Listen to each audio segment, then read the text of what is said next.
Take the recently watched reel into your Instagram. Hey guys, in this quick tutorial I'm going to show you that how you can do this easily.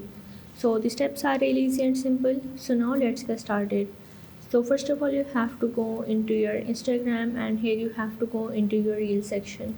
Now if you see a reel a week ago or a month ago and you want to see that again, the Instagram doesn't give you any specific option to see this, but you can do two method. One is you can save that reel.